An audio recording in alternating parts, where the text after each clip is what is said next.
chỉ thò mà đai hai ở một mà đai kia quật tại từ kết cũ thăng thái vì đầm lái những con phiếp được khi chẳng bong vôอย่างnàoได้จำพูดđầm láiในสลาใน King School ระบายเยิ้ง ចា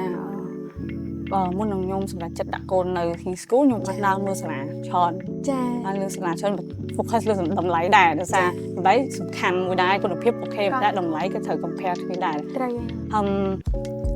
សម្រាប់តម្លៃ King School គឺមិនមែនសាលាដែលថ្លៃជាងគេនៅស្រុកខ្មែរប៉ុន្តែ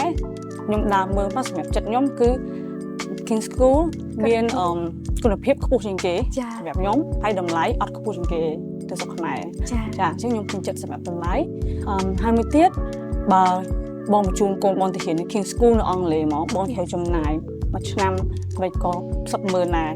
ចារូបទាំងការញ៉ាំកៅស្នាក់នៅថ្លៃសាលាអីផ្សេងៗទៀតច្រើនចាតែសំណាងមាន King School បាត់នៅស្រុកខ្មែរហើយអញ្ចឹងការចំណាយគឺអត់ដល់ការចំណាយដល់10%ផងដែលយើងបញ្ជូនកូនទៅប្រទេសអង់គ្លេសជាមួយ King ទេហើយគុណភាពគឺបានស្មើគ្នាចា